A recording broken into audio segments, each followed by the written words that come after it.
Hi, welcome to the Late Night Lounge here on Latte FM, Friday the 14th of November. It's been a while. It's been a few days. My apologies. Work has been absolutely relentless. I think it's the busiest time of year for me. So forgive me for not doing some of the daily shows and forgive me for not being a regular. And of course, it's international break. The last international break of 2025. They could not go fast enough for me. So boring. But I hope you guys are all well. I hope you're all in good health. And I hope you're all looking forward to the festive period that lies ahead.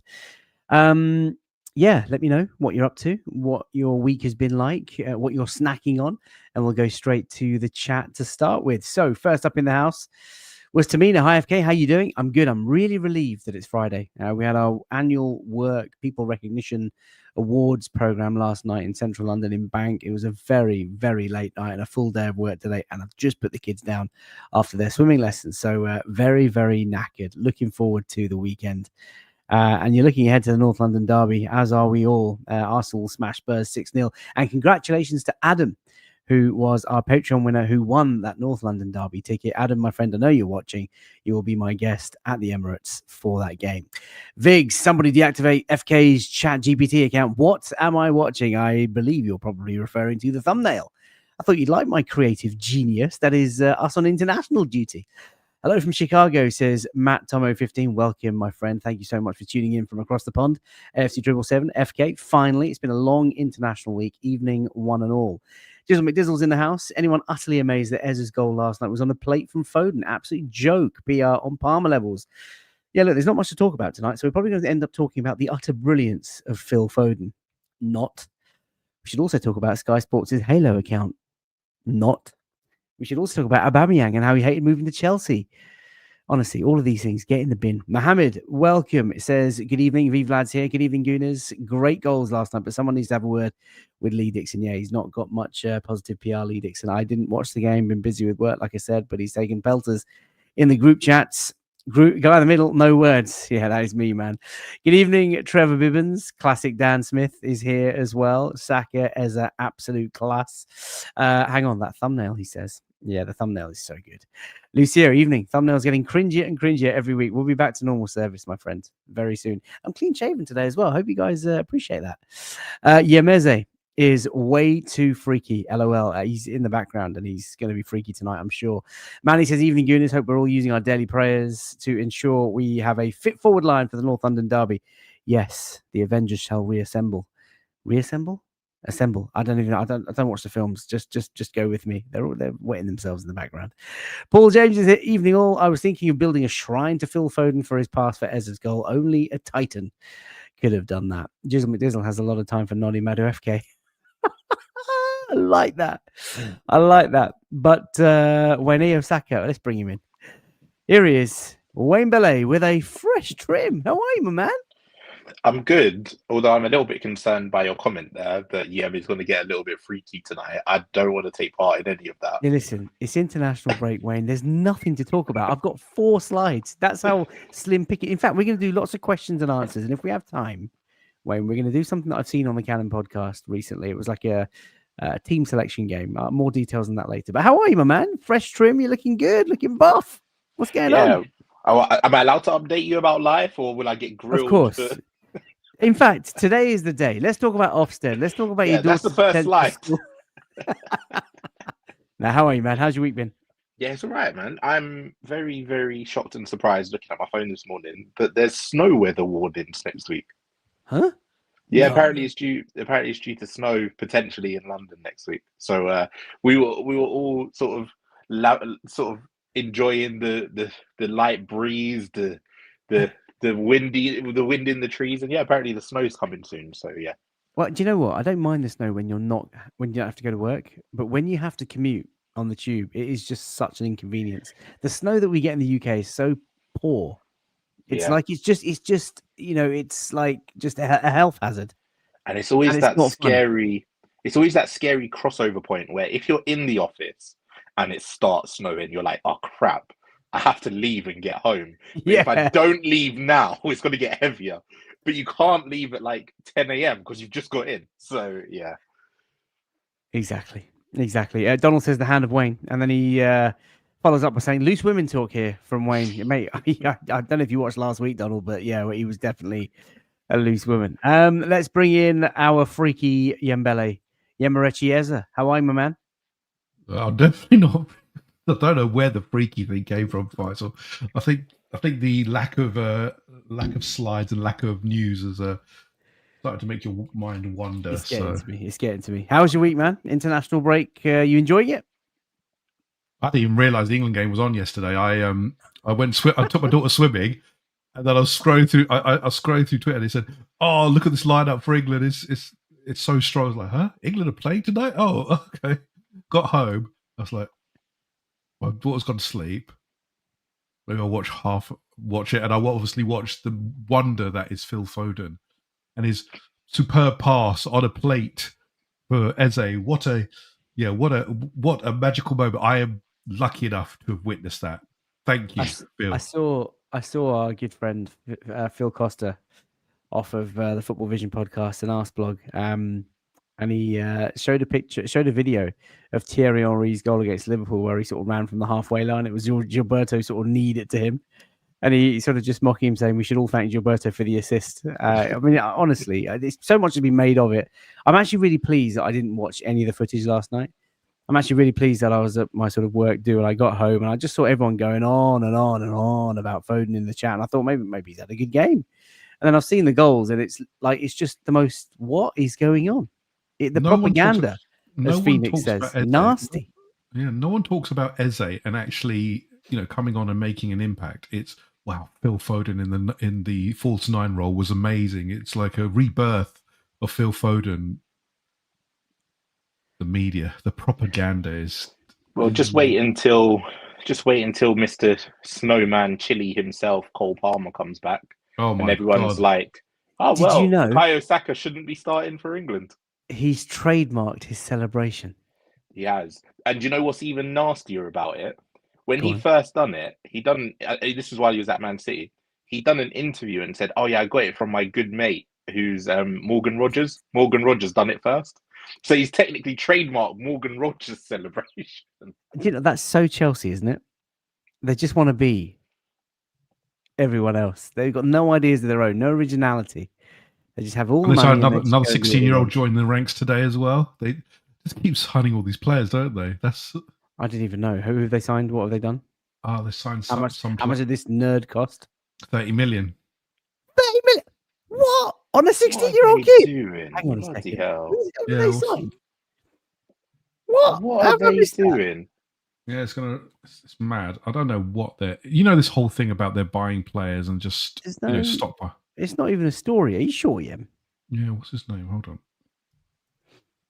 That's crazy. That's nonsense. Just how many 16-year-olds have they bought? Firstly, how many players over or around 30 million have they signed in the last sort of 3 years as well? This is mental. Denier Ordonez, he's Colombian as well.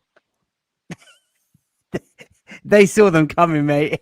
There's no player. And look at this player. This player's a really South good. American brothers saw Chelsea coming, man. They got the money, man.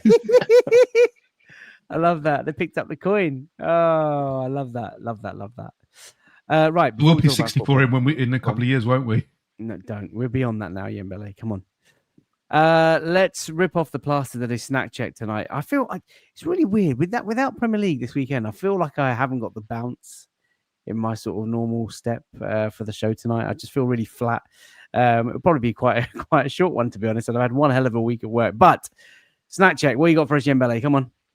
I've just got chat. Let me know what you guys are snacking on tonight. Come on. I've just got a few from the old heroes and disappointing. Yeah, see, this is the way the show's going to go. Yeah. It's not Christmas yet. Given up. Yeah. It's not. I got these today. They're just given to me, so I just thought I'll have some. To be fair, we have our tree up. Oh, what utter nonsense! Come on. We have our tree up. We've got tinsel going up the stairs and everything. No, it's not December. Stop it. I know. There's Christmas decorations. The children wanted it. And mate, the Christmas markets in Birmingham are out. We talked about this last Friday. The Christmas lights in London are on. The school that my son goes to has their tree. We went to swimming tonight. They've got their tree out at the leisure centre. I mean, mate, 'tis the season. Shopping centers have them up now. Time of the year. Not yet. It isn't. Soon. Amir Umar says no pineapple and chili pizza today. Just a 2-piece chicken and chips after a long day. Where have you got that from, though, Amir? That's what I want to know. What shop? And what pieces? What pieces? Yeah. Yeah. Mate, what a show. What a show. Oh, I love it. I love you guys. You're putting the bounce back in. Tudor says, snack of today. I'm going traditional, and being from Romania, I will have a rum dark chocolate. Yes, it's a rum chocolate. Rum in Romanian is rum. My God. Rum in Romanian is rum. Say that 5 times. Go on, Wayne. What? Rum in Romanian is rum. You couldn't even imagine. Rum in Romanian is rum. 5 times. Let's go. Rum in Romanian is rum. Rum in Romanian is rum. Rum in Romanian is rum. I'm very good. Rum in Moranian. Start calling went with Marino. He Mourinho. suddenly Marino came out. Oh dear. He can't say Mikel Marino, but he can say rum in Romanian is rum. Anyway, listen, have a great snack, Tudor. Danny says Dubai chocolate cheesecake.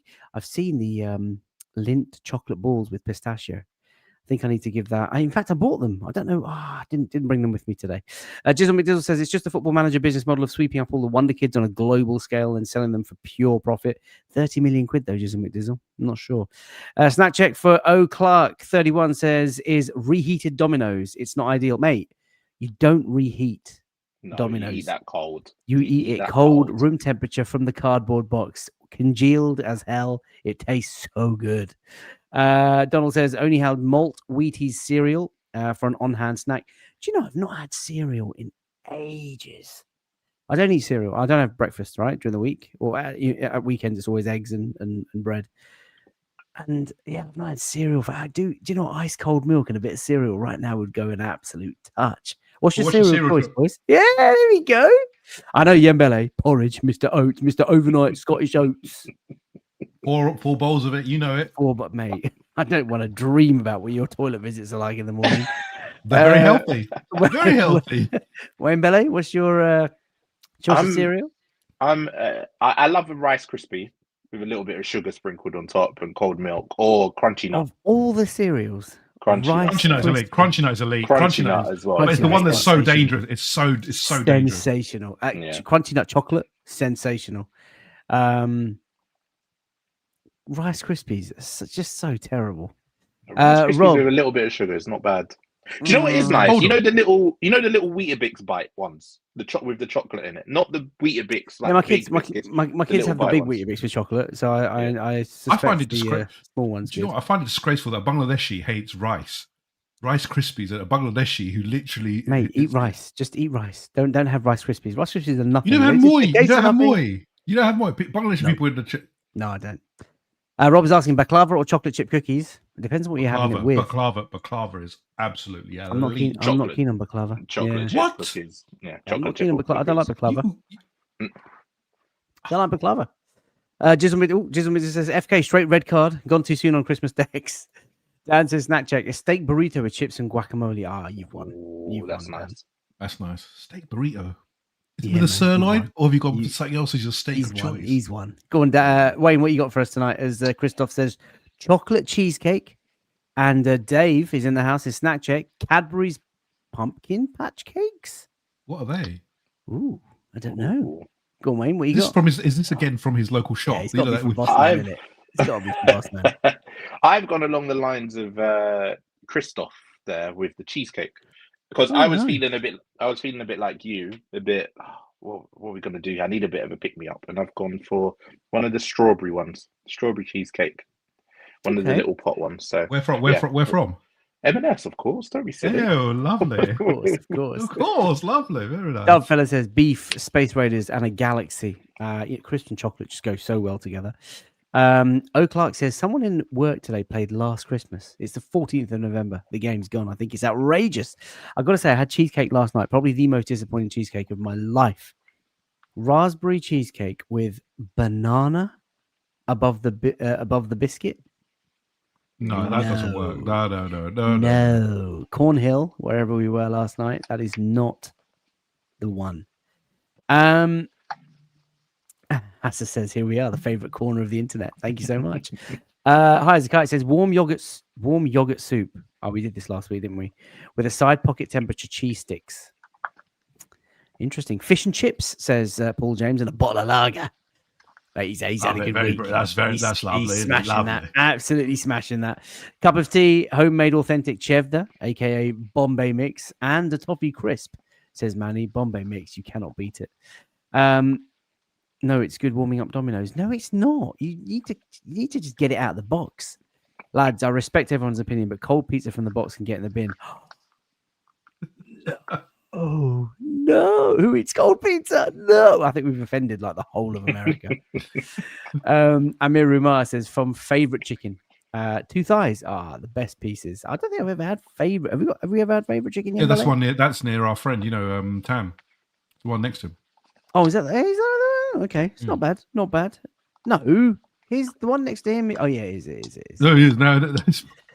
Cold pizza, especially for breakfast. Christoph, my man. Oh, yes. Wayne is looking 10 years younger with the fresh lineup. You do, actually, Wayne. It's amazing. Amazing. It's taking years off you, mate. I'm a bit colder, but...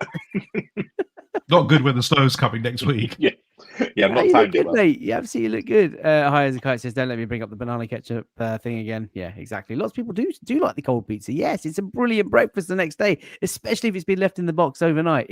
Honestly, you can't beat it. Morley's, he knows. Tonight I've gone sweet, and I've gone double chocolate digestives. You guys must have had this. I mean, this is the goat of digestives. Isn't that triple choc ones? It says the yes, that's triple chocolate. Yeah, double chocolate is something different. That's triple down there. This is the goat of digestives. Like absolutely tremendous. It's a chocolate biscuit base with chocolate on top and chocolate chips in the middle. Hence the triple. It is absolutely sensational, tremendous. So I'm going to be devouring that. What should we talk about tonight, chaps? I was going to talk about Pierre-Emerick Aubameyang, who apparently regrets moving to Chelsea, but let's not talk about that because he seemed happy enough in the announcement video. Laura Kirk has done a great little 3-minute take on Sky Sports' Halo release. I don't know if you guys have seen that today. A channel for not women's sports, but just women. Like on TikTok or Instagram, something like that. And it's so bad. Like, you just need to see the post they've done of Erling Haaland, and they've done something about some girl walking matcha tea. And I'm just like, mate, I don't know how that's been approved from a giant broadcasting corporation. Absolutely absurd. It reeks of desperation at the moment, in terms of getting people to watch them. Yeah. I mean, I know there's an audience for everything, right? I've learned that as someone who does YouTube. I know there's an audience for everything. But Sky to do that, absolutely. I think, but the thing is, we all know Sky are struggling with getting viewing numbers. Their subscription numbers are down. All of this kind of stuff. They're trying to, obviously get more people into the channels other than sport. You only really get Sky majority people for sport. They're not generally buying it for the other stuff, are they? At the moment, people are going to YouTube streamers, all this kind of stuff, isn't it? But do you know what? Do you know what was as bad in other ways to this Halo content that they've done? I don't know if you guys or anyone in the chat has seen, the conversation they had. They invited on a Middlesbrough fan to do one of their interviews to talk about their manager who's now gone to Wolves. And I think they invited on a Wolves fan as well for a bit of like a fan debate. And then they had Jamie O'Hara, and they had one real douche of a presenter. And the three of them just basically ganged up on this Middlesbrough fan, didn't allow him to finish his sentences, didn't listen to a word that he said, didn't take on board anything that he said, when the Middlesbrough fan was well within his rights to say everything that he did say. And he was only quoting things from the manager that has gone now to Wolves. But he was saying things that this new Rob Edwards, who's your man crush, FK, he's only was quoting things that he said. But they all, and Jamie O'Hara especially, I don't understand how O'Hara has such a prominent voice on both Sky and because people get drawn to him because he's sensationalist, isn't it? That's how it works, isn't it? If you make a big hoo-ha and he's really good at lazy journalism and fishing for bites. I don't know if we're having internet issues, but Wayne seems to be freezing. Can you guys see me and hear me all right? Yeah. No jumps, nothing. Okay, cool. No. Sky, our narrative chasers, says Manny. Yeah, a little bit slow. My end, really. It looks sort of really. strange, It's lagging. It is lagging a little bit. Interesting. I wonder what the issue is. Right, let's bring in the slides, I guess. Let's talk about last night, given that, well, none of us really sort of watched this, but look at our boys. Look at them. It fills me with great pride to see Dembele not on the screen anymore. I don't know what's happened there.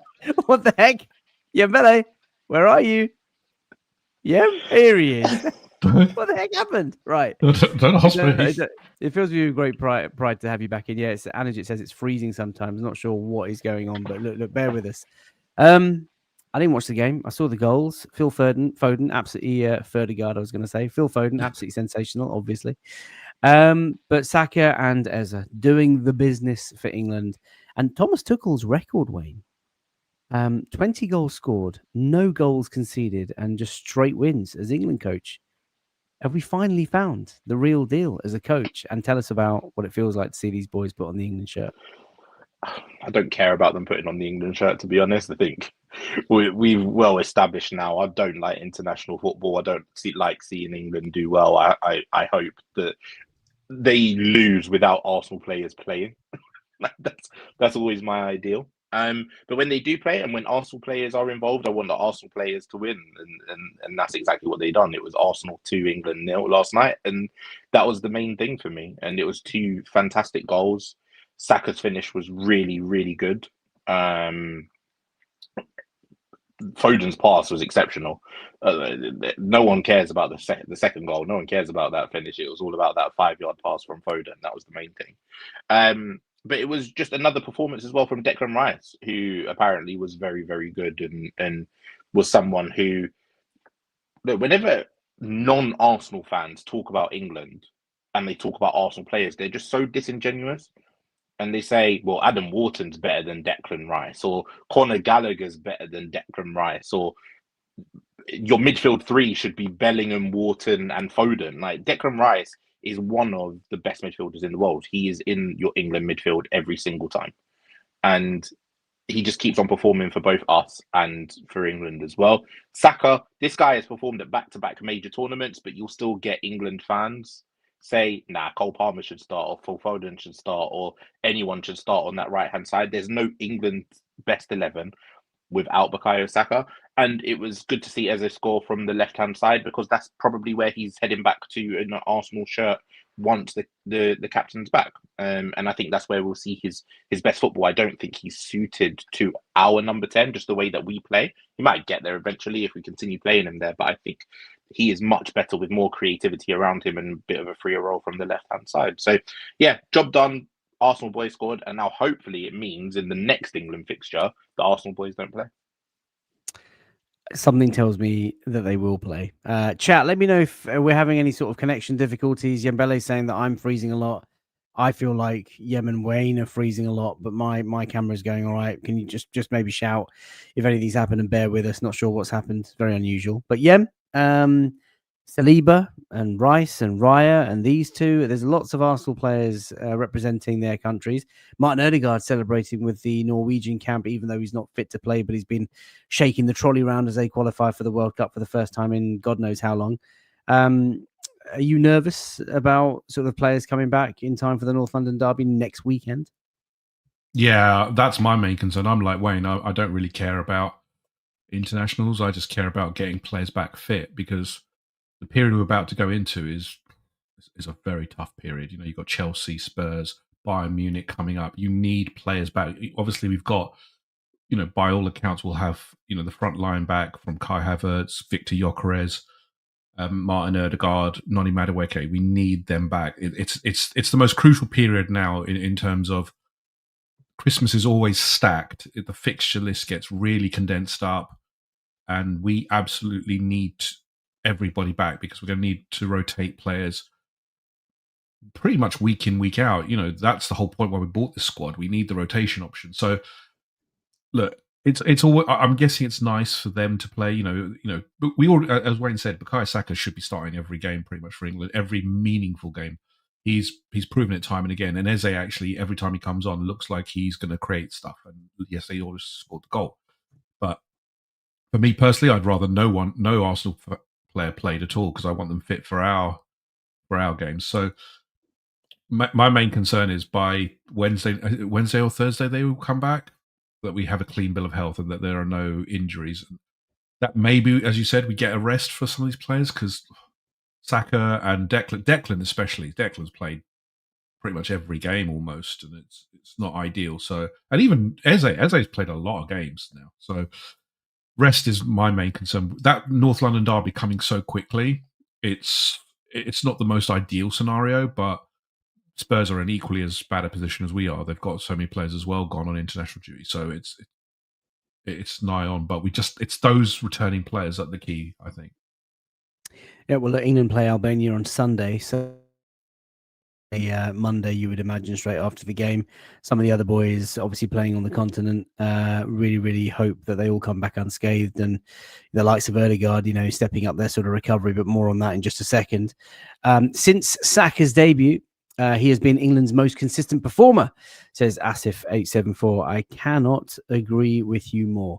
Absolutely wonderful player, and it's just so wholesome. Fills me with pride to see him playing for England and for Arsenal, of course. Lots of people now confirming that the connection is absolutely fine, no freezing from their end, so it must just be you, Yembele. Strange enough, the only player who has kind of even come close to the level on that left-hand side, they've tried so many players, Cole Palmer, Phil Foden, etc., on that left-hand side, on that right-hand side. The only player who's come close is Noni Madueke, who's ours, obviously. So, that's the thing. It's to me, that right-hand side is Noni Madueke or Saka. It's one or the other. And for me, it's a good deal, but a good and bad deal, because obviously one gets to play, one doesn't. But I can't wait to see both of them back fit and actually playing together at some point. That's going to be beautiful.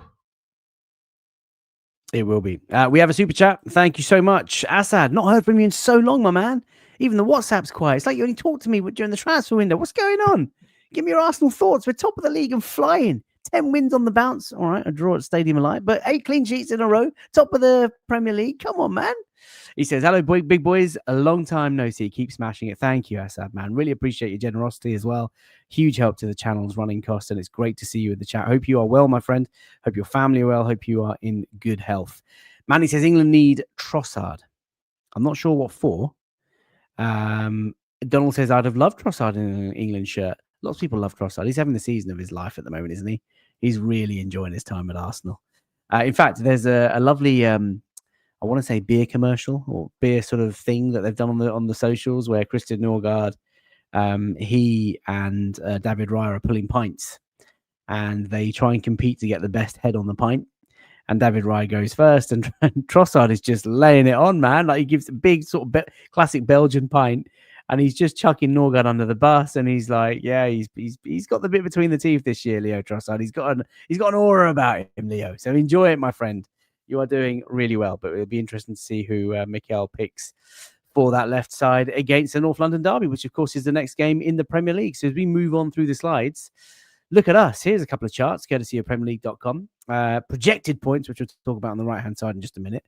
But I thought I'd bring up the league table, home fixtures and away fixtures. And as you can see, from the first 11 games, we are second best. And we've lost him. I'm glad it wasn't just me this time. Yeah, he seems to have disappeared. I'm hoping that the chat comes back. I'm hoping that the chat comes back and says, "Oh yeah, he's gone as well. He's going to just drop out in a minute." This show has become 10 times better already, people.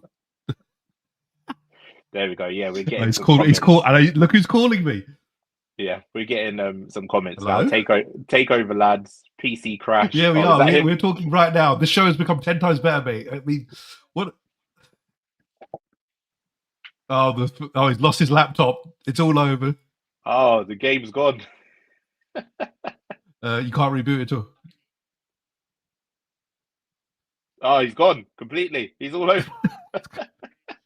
Oh dear. Yeah, shut the laptop down. Start again. This is now Tech Corner with Yemin. All right. You never know that Yem does this for his day to day with FK. Whenever FK has any sort of technical issues, you always get the first call, Yem. Oh, I knew it was coming. As soon as it went black, I was like, geez. And I knew he was calling straight away. But look, I've told him to turn it on and off again. Let's see if that works. My genius. That's always the yeah. But yeah, I mean, if you look at that table that he had, Wayne, obviously we're not top of either of them. We are second in the home form, and then in the away form, we're second by just by goal difference. But it's that we're still consistent, aren't we? That's the thing, and that's the biggest takeaway, that we're consistent. I don't know what happened there. I'm back. It's a little bit. Are you sure? Are you sure you're back? The computer literally just went blank. It's so weird, and then has just prompted me to log back in again, and here we are. So I don't know what's happened. Our hostile takeover has not gone on very long. It has not. Honestly, let me just try a few things. Wait, then we can get back to the. Let me just. Mate, the laptop just went blank. I've never had that before. It's a really sort of strange. D-Day Spring says, "Good evening, guys.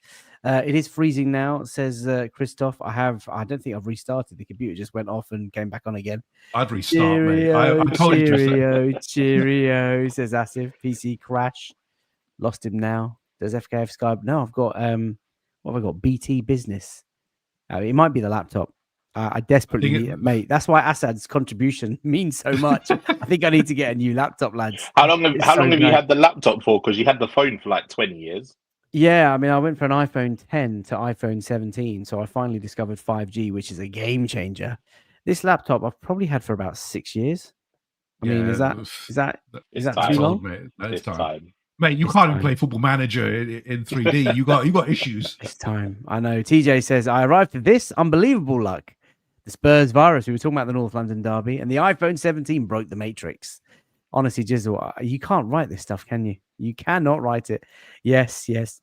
Turn it on, turn it off. The Yemen Wayne takeover. That's my worst nightmare. I can't leave this in their hands. What are you talking about? And Orpheus saying he has missed me. Thank you so much. Right. I am back. So where were we? We are second in the home table. We are second in the away table. City, formidable at home, but Spurs, interestingly, who come to the Emirates next weekend, they are the best away team in the league this season. What do you make of that table? Surprised to see Spurs, not surprised to see City, but we're obviously consistent despite being top of the league. Really strange. What do you guys make of that?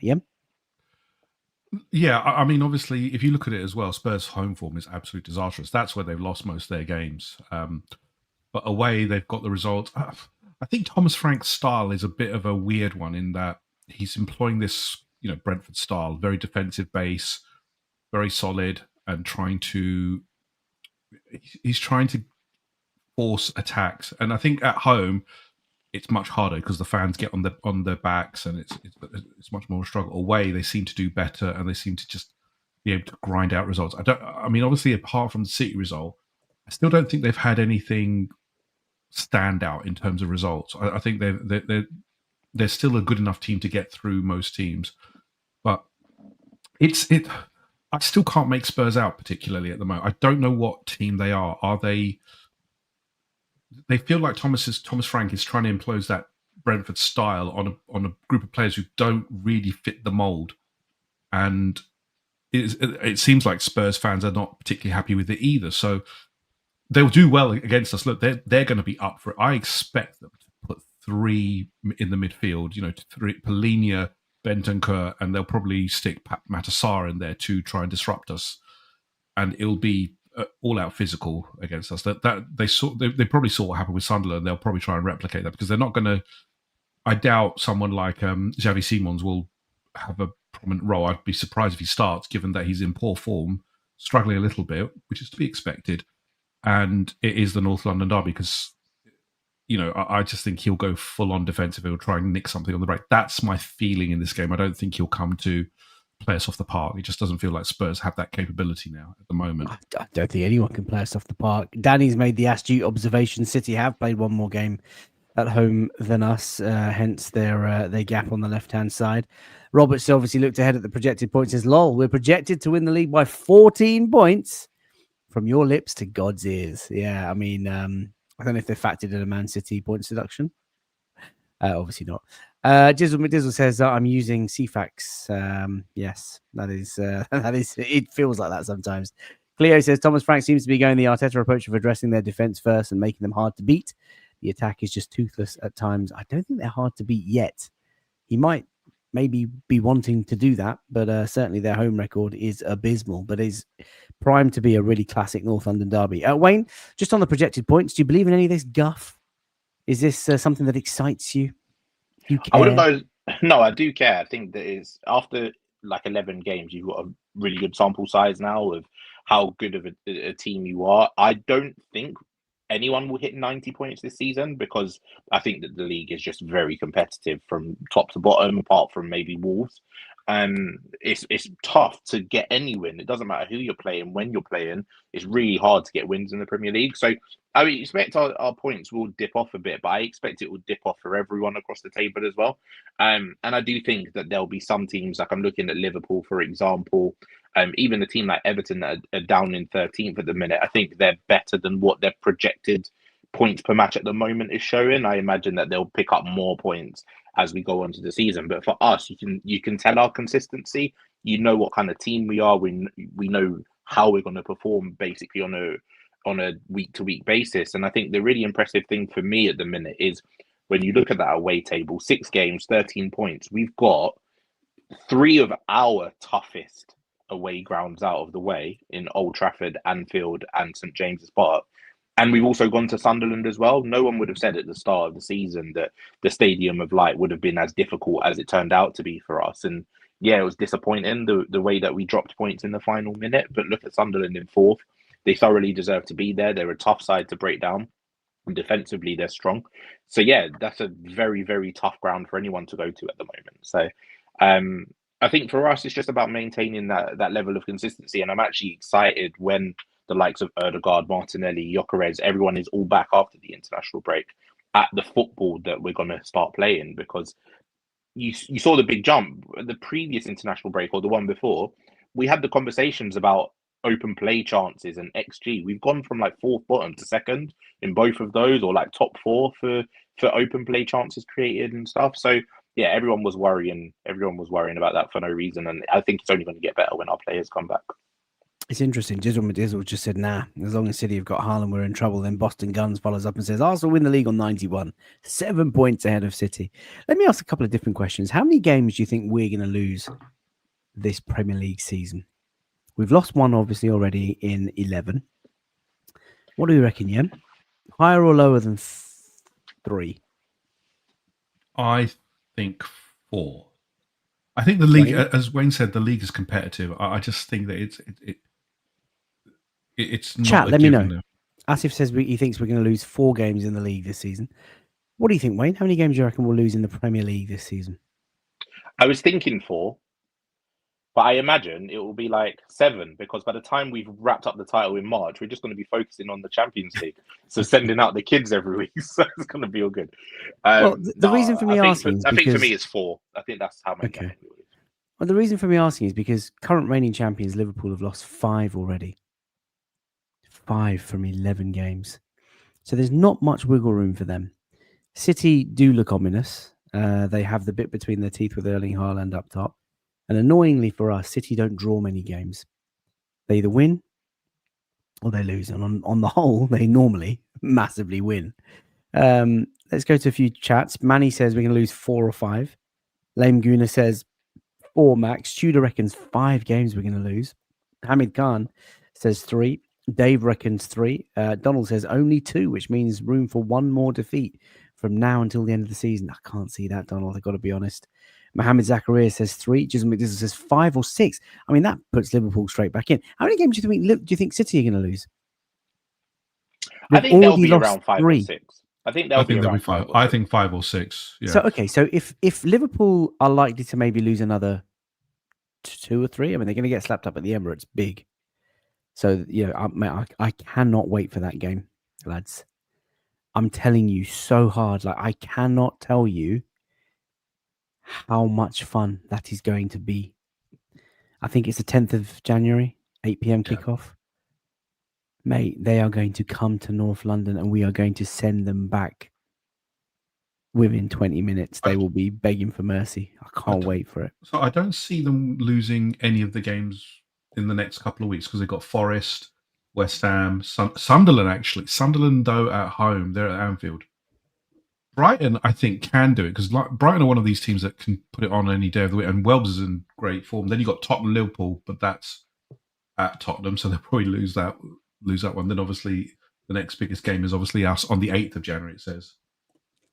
8 p.m. kickoff.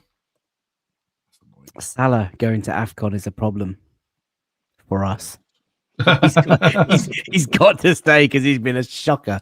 But listen, look, I mean, there's a projected points, 90 points. I don't think it's going to be that clear cut, obviously. But when I do look at the number of games lost, I hope we don't draw too many games this year, but I can't see us losing as many as 5 or 6. But I think we'll definitely lose at least a couple more. I think City will probably maybe lose another 1 or 2, and Liverpool, I think Liverpool finished. Not from here until the end of the season. City, yes, they've got Haaland and yes, they've got Pep, but defensively, they're not the City. But like they give up chances. 1 or 2, surely. That's it. No, but I think more than more. That. I think more. I think another 3 or 4.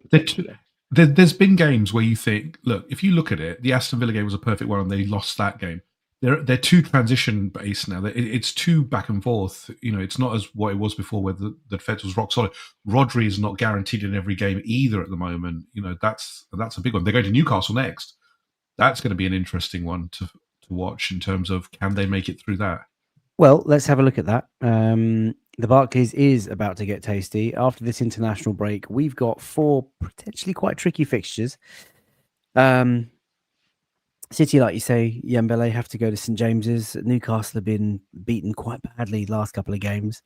Bournemouth and West Ham, really, really embarrassing defeats for Eddie Howe. And actually, I was thinking about this the other day. I was thinking maybe those are 2 results that you kind of want to get Newcastle riled up for, you know, a City game at St James's. But City, I think, will dismantle them fairly easily.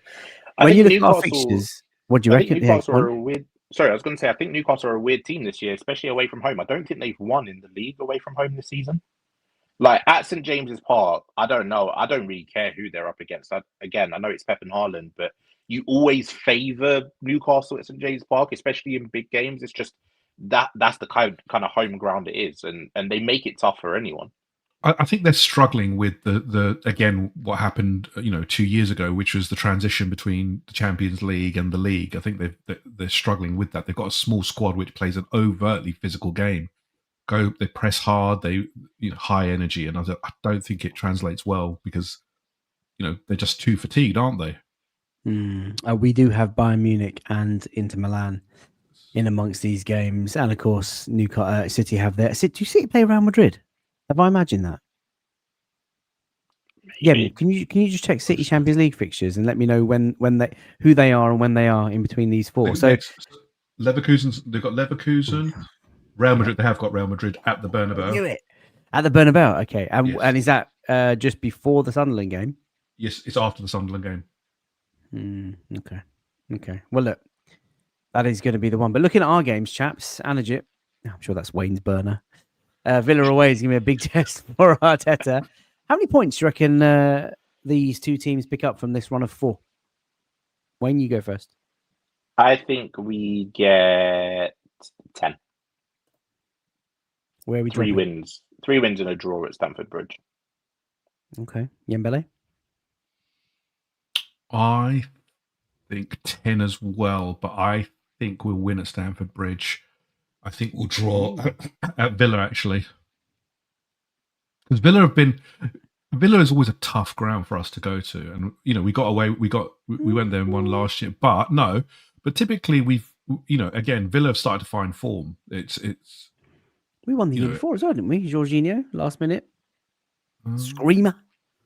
It bounced off Martin. But it's generally a tough game. But I think Chelsea are as well a bit of a weird team, and I think we play them after. That's in between the Bayern Munich. Oh, that's a problem, isn't it? It is between the Bayern Chelsea Munich. in the Champions League as well, aren't they? Yeah, but they've got the easiest fixture list I've seen. Hold on, let me have a look.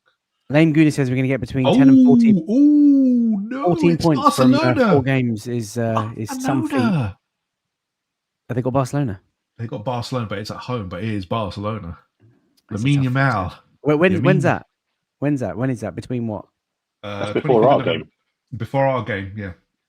No, so they play Barcelona before we go to the bridge. Yeah. I tell you what, ladies and gents, boys and girls. No, but we play Bayern. We play Bayern, don't we? Before that.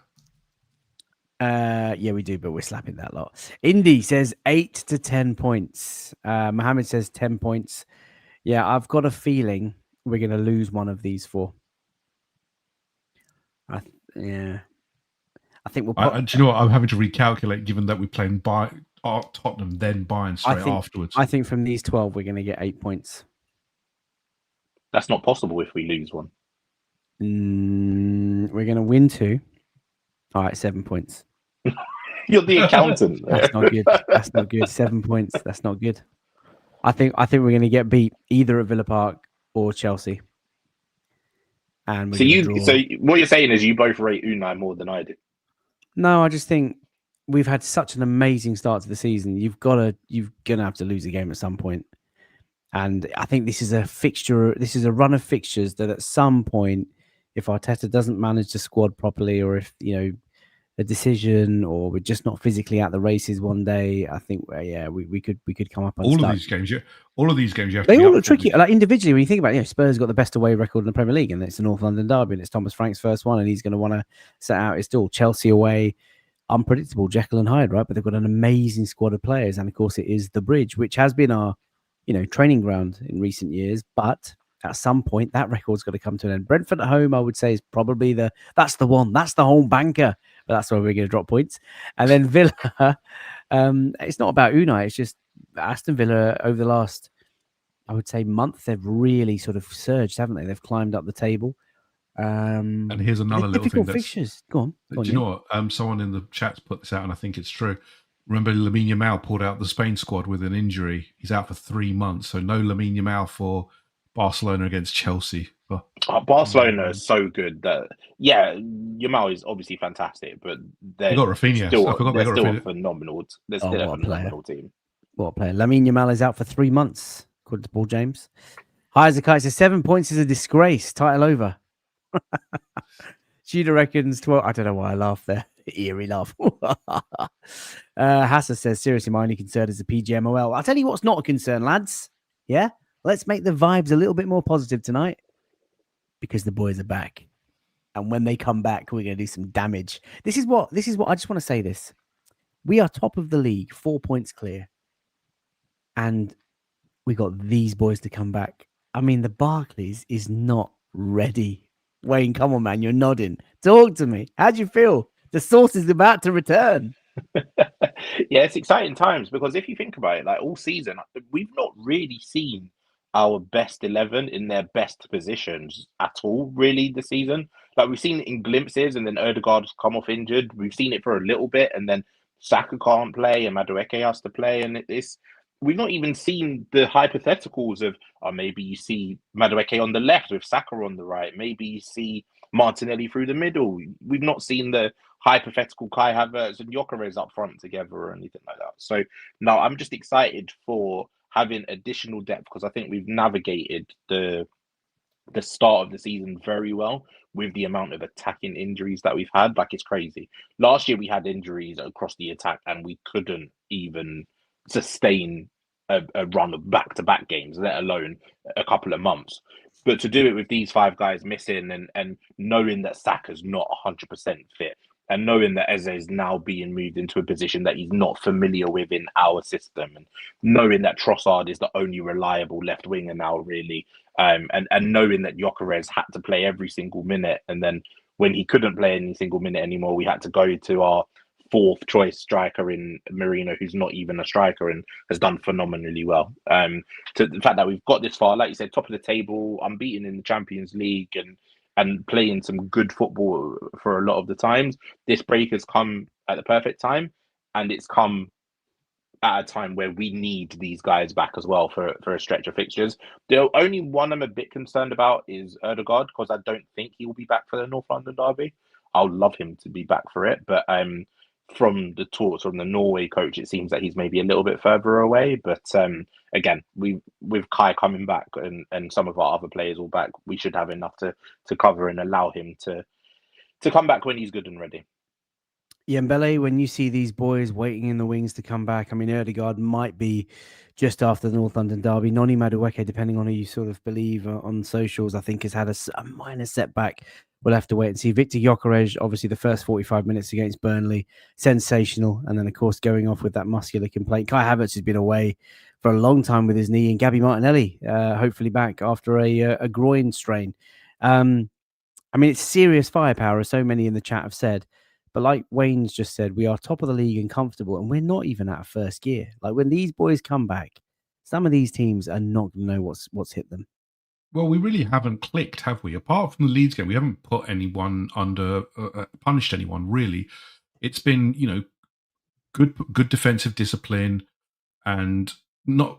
I don't think anyone can say that we've been, got out of first gear necessarily in any of the games. I think it's just been trying to manage most games. The one, look, out of these five, realistically, the one that you want early and the one who you need really is Viktor Gyökeres, because it was shown, look, unfortunately, as Wayne said, Mika Marino has done a really good job. But against Sunderland, you could see the deficiencies without a Mika Marino or a focal point. Now, Kai Havertz can obviously do the job, but he's been out so long. Viktor Gyökeres is probably the closest one, given that he was only recently injured, and it's not by all accounts, it's not that serious. We need him more than the others, because all the others will need a little bit of time to get back into it. Ødegaard, is a bit farther away. Noni Madueke, again, could be available. And Gabby Martinelli, again, might be available. But Viktor Gyökeres, we need him. That's the one I would target if I'm Mikel. I'm just saying, look, we need Victor back, because it's really good to see, but he's become a very integral part of how we play.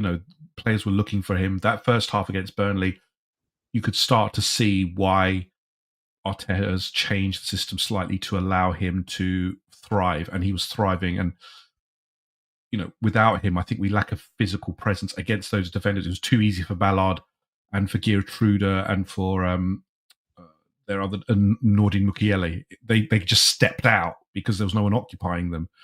So for me, great that we're getting them back. Hopefully we get them back sooner rather than later, because we've got, as you said, a big run of fixtures. But for me, Viktor Gyökeres is the one I want to target and get back quickly.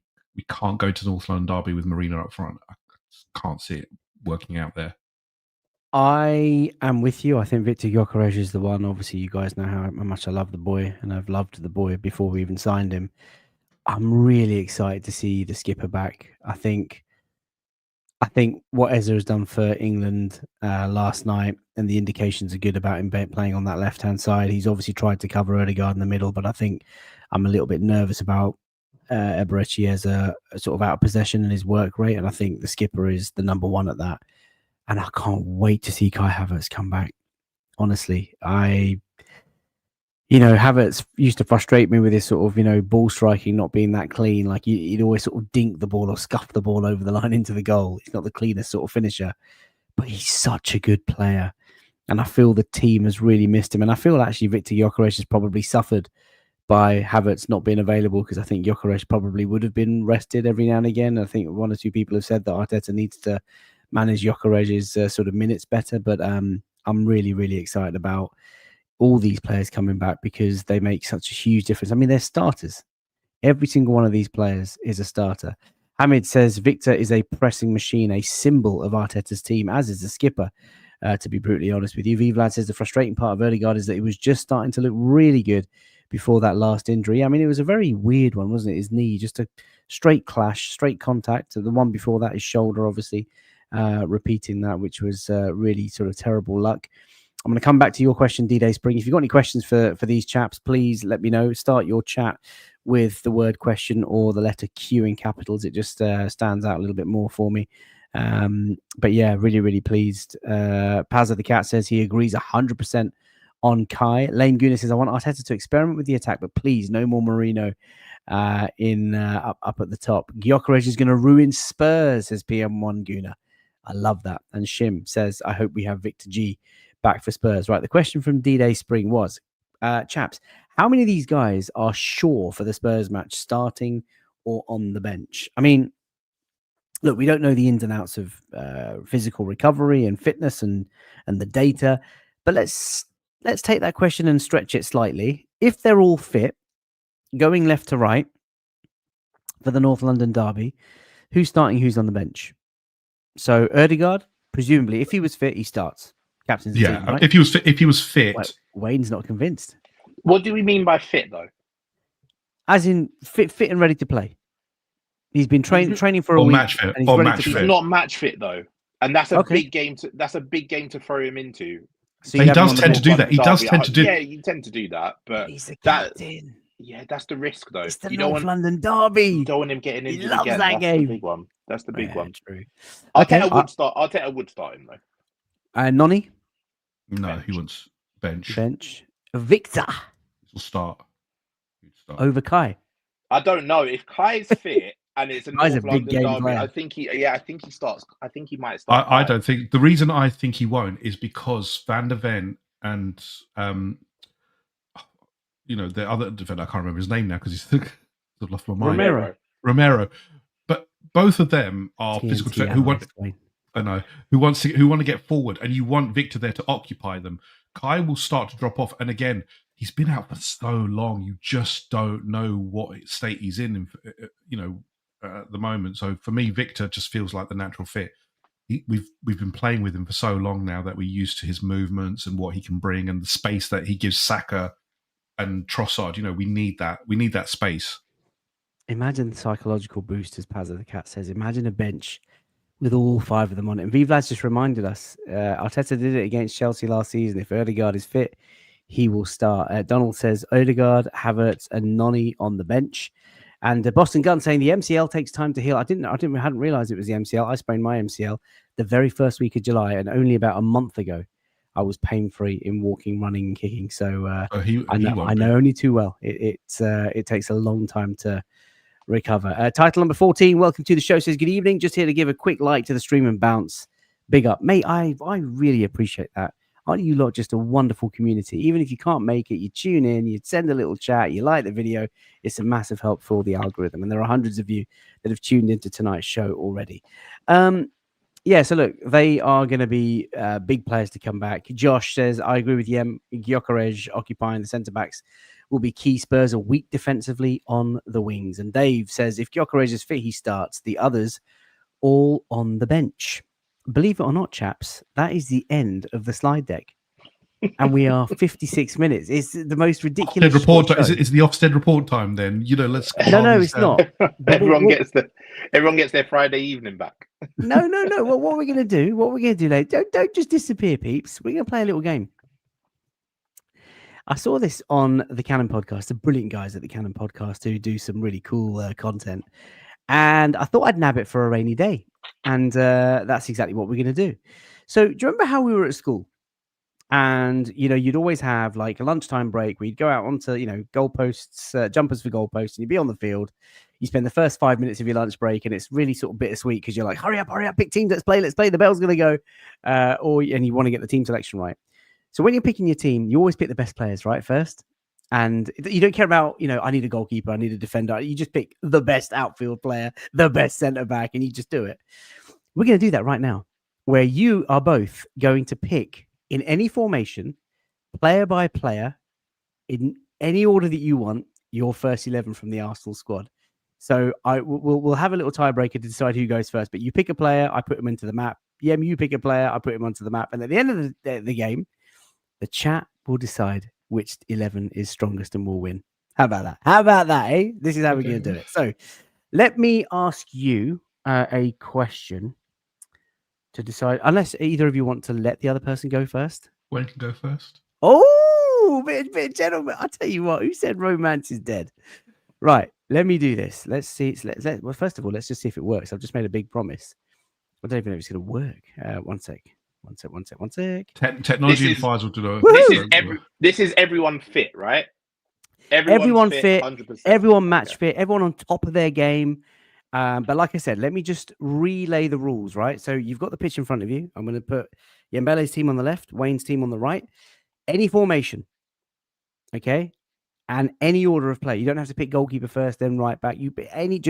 Once you picked a player and he goes to that team, you cannot pick him. It's just like picking your team at school in the lunch break, if you remember. People and chat, let me know as we go along if people have made mistakes and who you would have picked. And at the end, I'm going to get you guys to choose whose 11 is best. Now, Yembele is very courteously let Wayne go first. So, Wayne, the floor is yours, my friend. You got to tell me who your first pick is and what position you'll play him, and I'll put him straight into that diagram. My first pick is Bukayo Saka at right wing. I knew it. Where are you putting him? Right wing.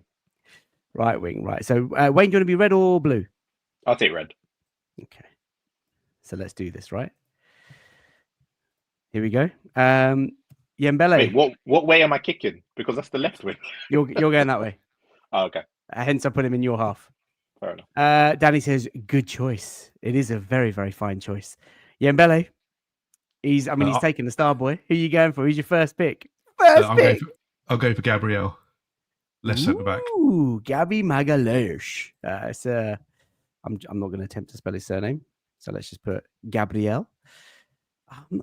Wow, I'm surprised.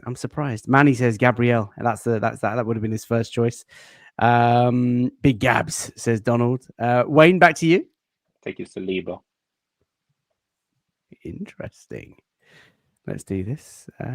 He is number 2. Let's just whack in that. Yembele, the ball is back in your court. I'm going to go with Declan Rice. Where are you playing him? Left as 8. As the 8. Here? Yeah.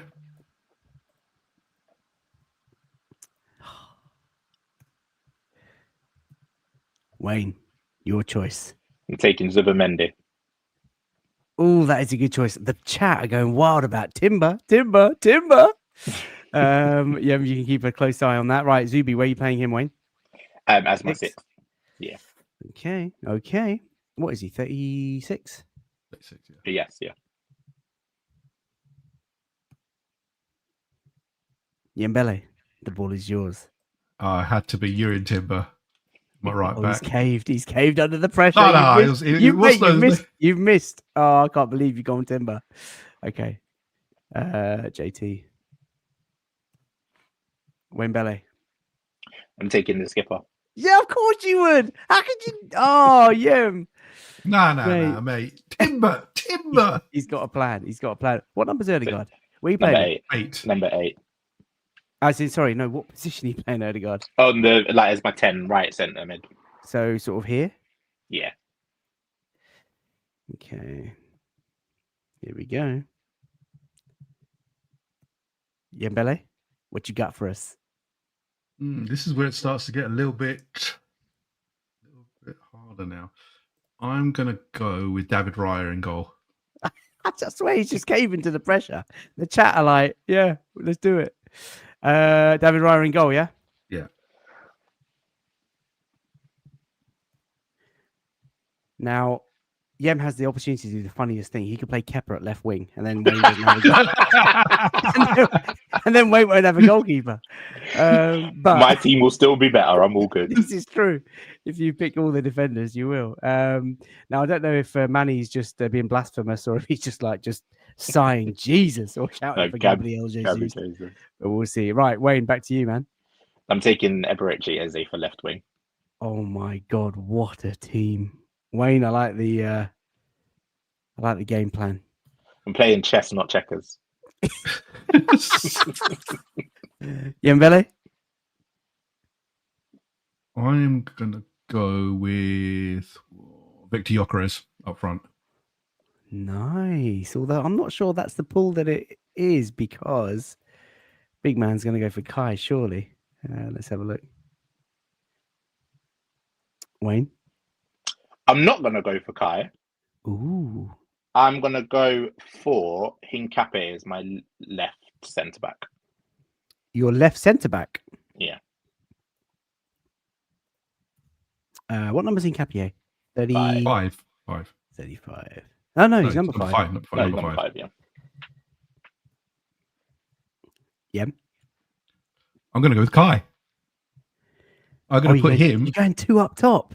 No, not going 2 up top. I'm putting him as my in the Erdegaard role, just behind Victor. So he's going to float in there on this side. Yeah. Okay, don't like how this is going, Yem. What number's Kai? 8.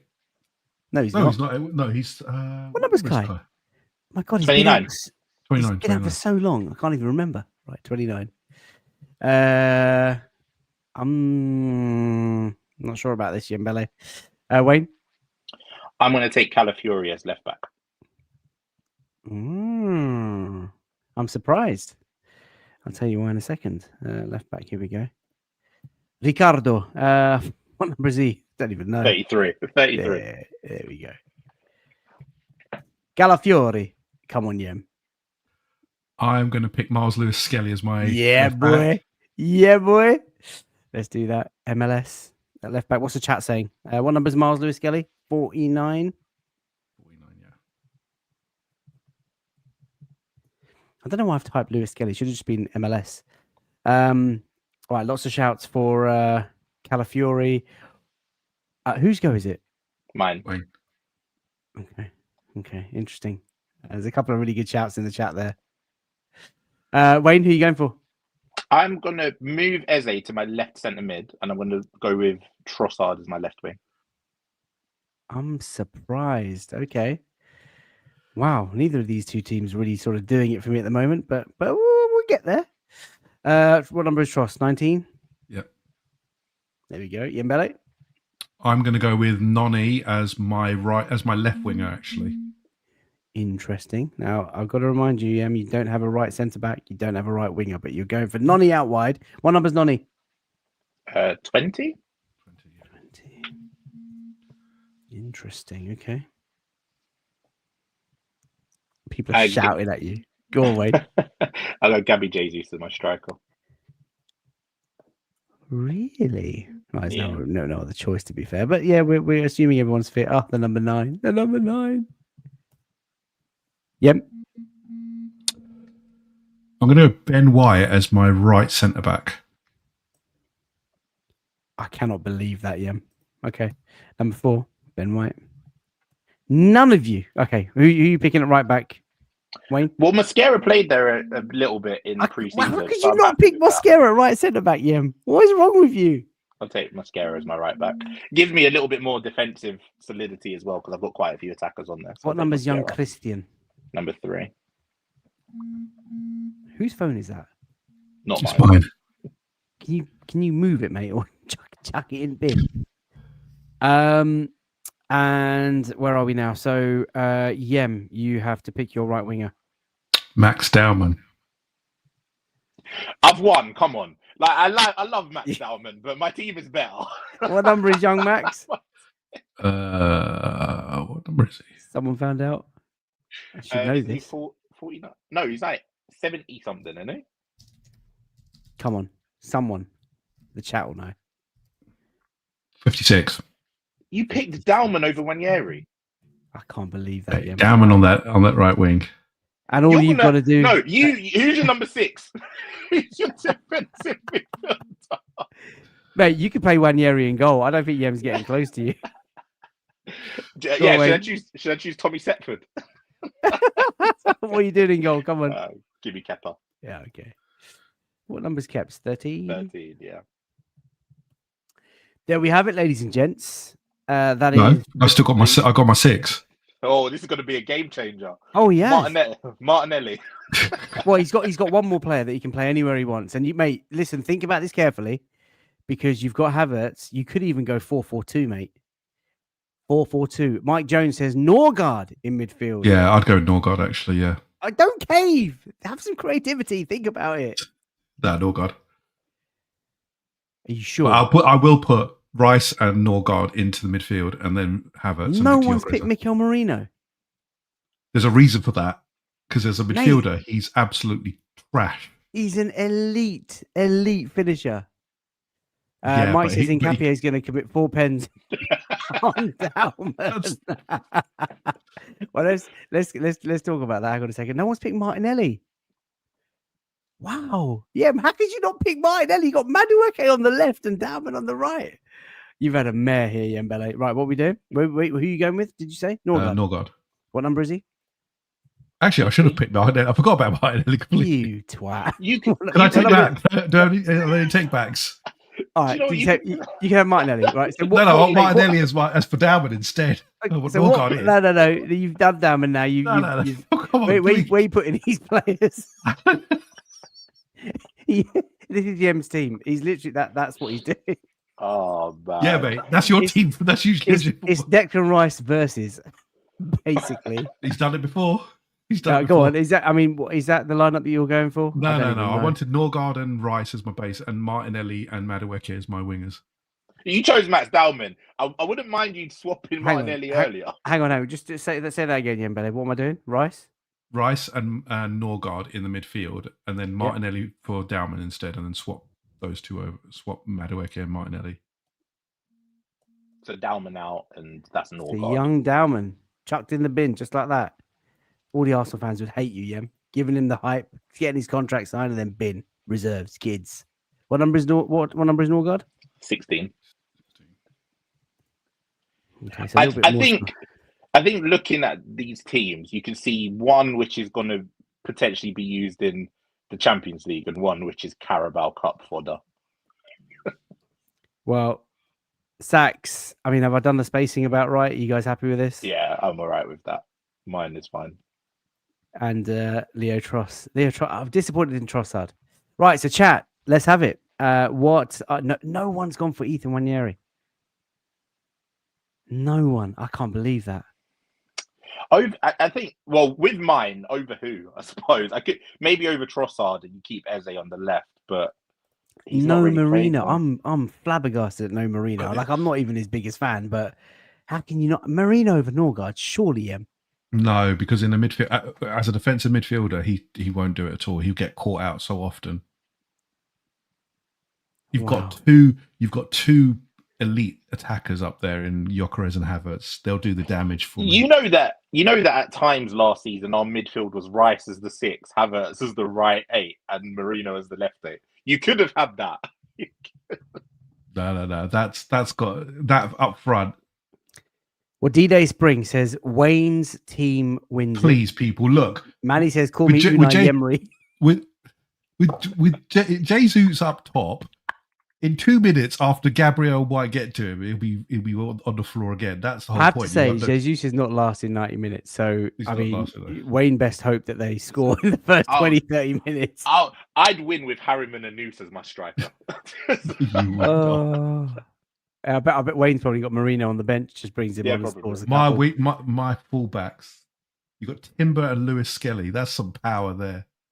Do you know what? Defensively, I think you are on a winner there. You've got, Lewis Skelly, Gabriel, Timber, and Raya. Ben White's playing in a position he's not played in for 3 years.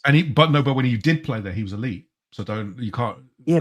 But Wayne, you've got Mosquera, who's played 5 minutes for Arsenal, and Capia, who's not even started for Arsenal, and Calafiori, who's got the reserve goalkeeper. Defensively, you're suspect, mate. Listen, Kepa's saving all the penalties. That's all that matters. Yembele takes it 1-0, says Mike. Ooh, I don't know. And Trevor says, I can only see a guy in one way. Wayne's team wins for now. I don't understand what that means, guys. I can only see it going one way. Is that what you meant to say? Probably. Wayne's team wins it for now. Yem's team wouldn't get the ball off Wayne's. Right, can play it out please. The back. This team's so lightweight. It'll be harrying off the ball quickly. O'Malley says, I'm pressing the hell out of Wayne's team. Defense suspect. Exactly. No pace up top, mate. I'm telling you, Unai Emery wins it. Says Salah. What's suspect about our defense? Mate, do you know what? I've got to be honest with you, Wayne. That back five, Saliba's, he's a little bit shaky this season, and the other three haven't even played for us, and Kepa's a reserve goalkeeper. Yembele's got defense nailed down. Declan Rice can probably do midfield on his own, so Norgard is just a luxury, mate. Don't worry about that. And then Yem's got some serious firepower. Havertz against the Captain thing. Will Havertz and Gyökeres? I think Yem's team wins it. No way. Yeah. No way. I mean, he did go for Dowman and he was playing 6 people up front. But after the tweaks, yeah, I mean, the only way you win it, Wayne, is if your team come flying out the blocks and you go 1 or 2 nil up. That team is not designed for it. It's designed to pass. Mate, your team is the low block of West Ham. Your team is the low block of West Ham, and that's the lineup that we would take them out as. You're telling Zubimendi would take Norgard for a dog walk. Let's be serious. He would, but then he comes up against Declan Rice will break Zubimendi. That's the problem. Havertz going back, tracking back, he's going to break him like that. Wayne's team is better. Look at that midfield. I know the midfield is good, but look at the striker and the back 5. That's the problem. Chrome says Wayne's team is better. What striker? There's no striker there. Tom says, yeah, on an ambulance. Set piece 1-0. Oh my God, yes, this is such a small team. This team is tiny. I love this. Raf, with his 4-4 back in 2. Let him know you're there. Chuck it in the mixer, FC. You can. Look at that. Gabriel, Norgard, Rice, Havertz, you have no one to take corners from the... Madueke. No, I got Madueke and Rice. You've got Madueke taking corners. He did it before. He did it when Saka was out. Whose team gets a man sent off first? Yems. He's got the shin kickers. Mine just play beautiful football. Jesus will try. Norgard, Rice, Kai Havertz will elbow someone, and Gabriel will probably get a sent off. Do you know what? Diabolical is such a good word. Rice and Norgard is such a bad midfield. That is it. It is, man. Defensively solid. You got Zubimendi and the skipper with Ezra just chucked in for fun. I wouldn't have gone Trossard out wide. I'd have got either Madueke or Martinelli. Saka's absolutely sound, but Wayne, yeah, you should have shored up that defense. Just one more first teamer, like proper starter, that would have probably edged it for me. Indy Bar says Wayne's just because Nkapie is mental. Saliba red card. Oh yeah, maybe. Last man red card against Gyökeres. 4-4-2. No fogging standard, says Christopher. That was more fun than I thought it would be. Hey, how about that? That's good. It's filler, isn't it? It's filler, isn't it? I think most people have gone for Wayne, but Yembele. No. I'm going with you, Sunshine. I think your team wins. I think you've been. I think you've. I mean, you need a little bit of rescuing. I mean, you need your own version of Albert AirPods on the touchline, just whispering in your ear. And once you got it right, I think, yeah, you're there. You are there. Should have done a poll. Could still do a poll. It's not too late. We've only been going for an hour and 15. Let's just time fill. Let's do a poll. Why don't we do a poll? Let the people decide. 1 second. Did we have any other questions as well while that was going? Yeah, fire it over. People, if you have any questions, anything you want to know about these two chumps, anything you want to know from a football perspective, let's see. Who wins? And if anybody's tuning in for the first time, the answers will be blue, red. How about that? There you go. That Manny's message is a good point. Give my team to Wenger and Yem's team to Arteta. That is football.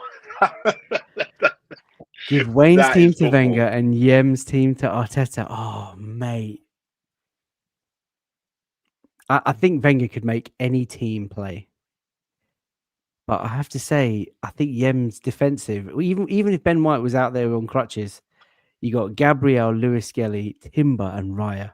Set pieces, and you've got just Gabby Jesus. Trossard doesn't break the lines. Jesus is. The issue is, Yem's not guaranteed goals. Mate, Saka against Lewis Skelly. Saka against Lewis Skelly is such a mouth-watering clash. Hold on, you said I'm not guaranteed goals. I've got the strike. Timber is sending Trossard back to Belgium, mate. Back to Bruges. Right? You've got 3 inconsistent attackers and Gyökeres, who we don't know yet.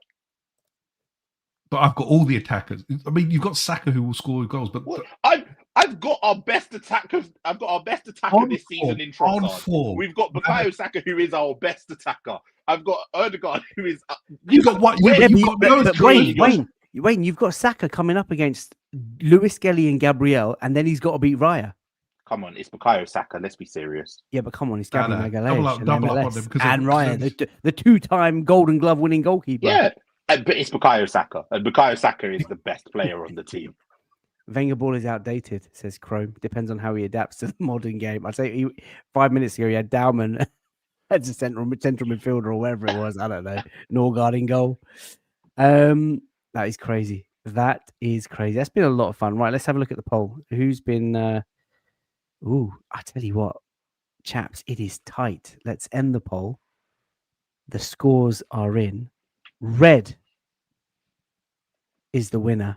52% to 48% Blues. I always rated you, chap. I always rated you. These people don't know ball. I always rated you, chap. Well done.